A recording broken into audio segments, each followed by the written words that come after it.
Programang ito ay rated SPG, striktong patnubay at gabay ng magulang ang kailangan. Ang transaksyon nila Divina kay Mr. Jeronimo para ibenta ang Star of Venus ay bukas pa sana.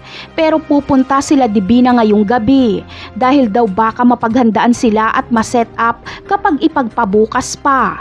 Ganun pa man ay ganun pa rin ang mangyayari dahil masiset up pa rin sila.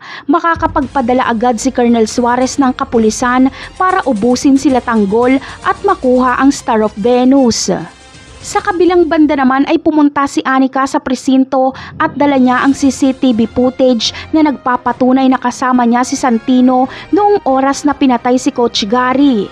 Malinaw dito na inosente si Santino, pero dahil sa taas ng pride ni Rigor at ayaw niyang mapahiya ay ipagpipilitan niya pa rin na si Santino ang pumatay, kaya pati ang mga kapwa niya pulis ay naiinis na kay Rigor. Samantala, kapag mapag-alaman ni Tanggol na nakulong si Santino, ay agad siyang susugod sa presinto para piyansahan si Santino.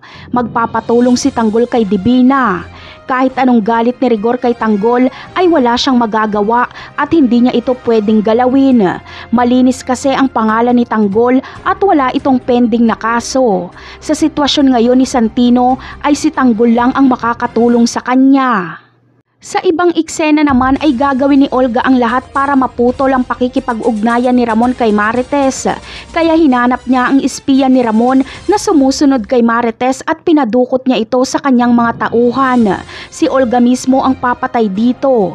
Kapag mamatay itong espiya ni Ramon ay mapagtatanto ni Ramon na hindi basta-basta ang kanyang kalaban. Dahil hindi basta-basta mahanap o mapapatay ang kanyang espiya ng ordinaryong tao lang.